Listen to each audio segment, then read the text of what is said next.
Episode की शुरुआत में हम एक कार को देखते हैं जिसमें डेंजी माकिमा के साथ जा रहा होता है और उसके बहुत जोर से भूख लगी होती है। माकिमा डेंजी से बोलती है कि क्योंकि अब वो उसकी देखरेख में है, तो डेंजी उसके हर सवाल का जवाब हाँ में दे या वो उफ में दे, क्योंकि उसे कुत्ते से ना सुनना पसंद नहीं है। डेंजी अपने मन में सोचता है कि ये तो मुझे एक कुत्ते की तरह ट्रीट कर रही है। फिर उसे याद आता है कि पोचिता मर चुका है। डेंजी का पेट फिर से गुड़गुड़ करने लगता है। माकिमा बोलती है कि हमें रेस्ट एरिया में जाकर कुछ खा लेना चाहिए। डेंजी कुछ भी ले सकता है और माकिमा उसका पेमेंट करेगी। साथ ही माकिमा अपना कोट उतारकर डेंजी को दे देती है क्योंकि वो शर्टलेस था।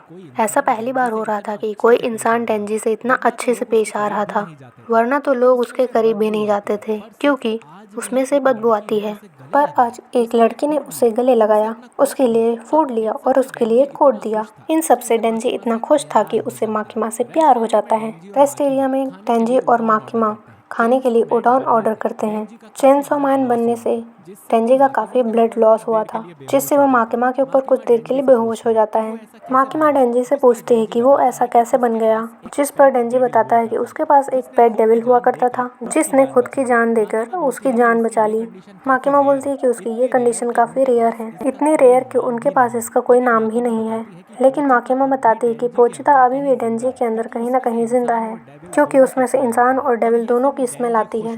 और ये सुन डेंजी बहुत खुश हो जाता है और फिर से बेहोश हो जाता है। जब उसे होश आता है तो उडोन रेडी था।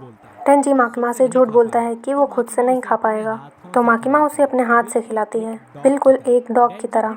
डेंजी फिर सीधा पूछ लेता है कि माकिमा को किस टाइप की लड़की पसंद है। फिर माकिमा थोड़ा सोच के बोलती है कि डेंजी टाइप के।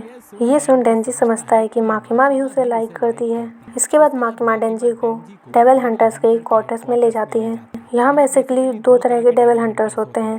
पहले हैं सिविलियन हंटर्स, जो कि पार्ट टाइम ही ये काम करते हैं। वो अपनी मर्जी से काम करने का दिन और कौन सा डेविल उन्हें मारना है चुन सकते हैं, और डेविल के हिसाब से ही उन्हें पेमेंट दिया जाता है। लेकिन पब्लिक सेफ्टी वाले जो हंटर्स हैं वो ये जॉब फुल टाइम करते हैं। उन्हें गवर्नमेंट किसी भी डेविल को मारने भेज सकती है, यानी इनकी जान ज़्यादा खतरे में होती है, इसीलिए इन्हें पेमेंट भी बहुत ज़्यादा मिलती है। लेकिन डेंजी के दिमाग में बस यही चल रहा था कि अगर वो माकिमा के साथ काम करेगा तो उसे जल्द ही वो पटा लेगा। ऑफिस में जाकर माकिमा डेंजी को उसकी यूनिफॉर्म देती है। तभी वहाँ आकी नाम का एक डेविल हंटर आता है, जिसने 3 साल पहले ज्वाइन किया था और अब डेंजी को आगे के साथ ही काम करना है। ये सुन डेंजी कहता है कि वो माकिमा के साथ काम करना चाहता है। माकिमा उसकी टाई बांधते हुए कहती है कि डेंजी ने अगर अच्छा काम किया तो किसी दिन वो दोनों साथ में काम जरूर करेंगे। अब आकी डेंजी को लेकर पेट्रोलिंग पर जाता है। डेंजी उससे पूछता है कि माकिमा का कोई बॉयफ्रेंड है क्या। ये सुन आकी उसे सुनसान गली में ले जाता है। फिर डेंजी को बुरी तरह से पीटने लगता है। आकी डेंजी से कहता है कि वो जॉब छोड़कर चला जाए, क्योंकि बिना सोचे समझे जो लोग इस जॉब को लेते हैं वो बहुत ही जल्दी मारे जाते हैं। उसके कई साथी जो पैसे कमाने के लिए हंटर्स बने थे उनकी मौत हो चुकी है। यहाँ सिर्फ वही लोग टिकते हैं जिनके पास एक स्ट्रॉन्ग मोटिव हो। लेकिन तुमने शायद ये जॉब माकिमा के लिए ली है, इसलिए यहाँ से भाग जाओ। मैं माकिमा से कह दूंगा कि तुम डेविल देखकर डर गए। डेंजी उठता है और आकी की टांगों के बीच में एक खींच कर लात मारता है। वो कहता है कि आकी एक अच्छा इंसान है, क्योंकि डेंजी की जब किसी से लड़ाई होती है तो वो काफ़ी अच्छा खासा सीधे वहीं पर वार करता है। आज डेंजी ने पहली बार इतना अच्छा खाना खाया और कोई पहली बार इतने अच्छे से उससे पेश आया। ये जिंदगी उसके सपने जैसी है, और अगर ये इसमें मर भी जाता है तो उसे कोई फर्क नहीं पड़ता।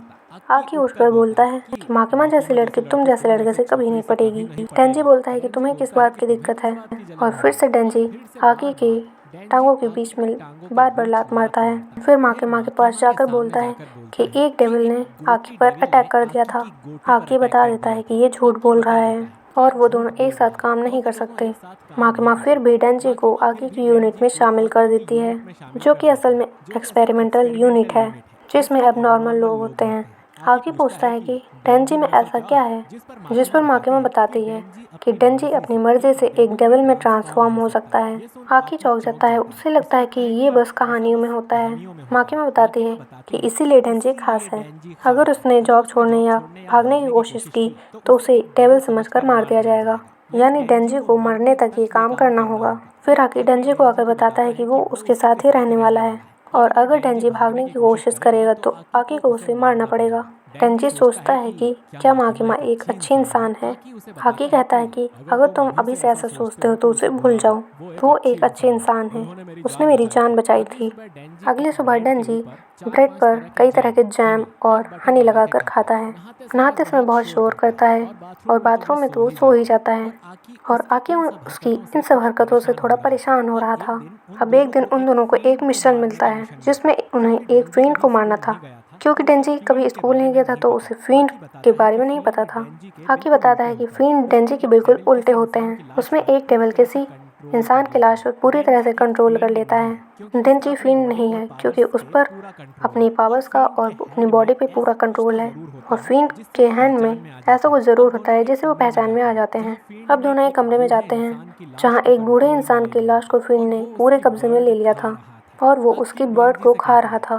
आकी डेंजी से कहता है कि चेंसो मैन बनकर उस फिend को मार दे, लेकिन डेंजी अपने पास की कुल्हाड़ी को लेकर फिend का गला काट देता है और उसे मार देता है। आकी पूछता है कि उसने अपनी पावर्स यूज़ क्यों नहीं की, जिस पर डेंजी बताता है कि उसने अपनी पावर्स को ना यूज़ करके उस फिend को आसान मौत दी है। ये सुन आकी गुस्सा हो जाता है और डेंजी को समझाता है कि फिends भी डेविल्स होते हैं, उसे उन पर बिल्कुल भी दया नहीं दिखानी है। आकी की पूरी फैमिली को उसके सामने ही किसी एक डेविल ने मार दिया था। नीचे जो पुलिस वाले खड़े हैं वो अपने घर वालों को सेफ रखने के लिए काम करते हैं। सिर्फ डेंजी को छोड़कर सब इस जॉब के लिए सीरियस हैं। डेंजी कहता है कि अगर कोई ऐसा डेविल है जिससे मैं दोस्ती कर सकूं तो मैं ज़रूर करूंगा, क्योंकि मेरा कोई दोस्त नहीं है। ये सुना कि कमरे से चला जाता है। उसके जाते ही हमें पता चलता है कि कमरे में कुछ अडल्ट मैगजीन्स पड़ी हुई हैं और डेंजी चेंसो मैन इसलिए नहीं बना क्योंकि वो ब्लड से ख़राब ना हो जाए। डेंजी सोचता है कि उसने पोचिता की विश पूरी कर दी है। अब उसके पास अच्छी लाइफ है, लेकिन फिर भी उसे किसी चीज़ की कमी लग रही थी क्योंकि उसके जीवन में अब कोई लक्ष्य नहीं है। फिर वो माकिमा के बारे में सोचता है और यही अपना लक्ष्य बना लेता है। पहले उसे अपना ये सपना इम्पॉसिबल लग रहा था, लेकिन अब उसके पास एक जॉब है तो ये अपना सपना वो ज़रूर पूरा करेगा। उसके बाद माकिमा डेंजी को बताती है कि वो उसे एक पार्टनर दे रही है ताकि वो दोनों शहर में जाकर पेट्रोलिंग कर सकें। तभी वो लड़की जिसका नाम पावर है अंदर आ जाती है। असल में वो एक फिend थी। डेंजी पहले उसका विरोध करता है कि एक फिend को डेविल हंटर्स में शामिल क्यों किया है। फिर उस लड़के को ध्यान से देखकर डेंजी चुप हो जाता है। माकिमा बताते हैं कि बाकी डेविल से पावर अलग है, वो भी डेंजी की तरह थोड़े स्पेशल है और उन्हीं के साइड है। फिर वो दोनों पेट्रोलिंग के लिए निकल जाते हैं। क्योंकि पावर के सर पर दो सींग है तो वो लोग पब्लिक में नहीं चल सकते हैं। फिर पावर डेंजी के एक खींच के थप्पड़ मारती है और कहती है कि इंसान मुझे कुछ मारने को दो, मैं खून की प्यासी हूँ। फिर डेंजी मन में सोचता है कि ये हॉट है इसलिए मैं इसे झेल रहा हूँ।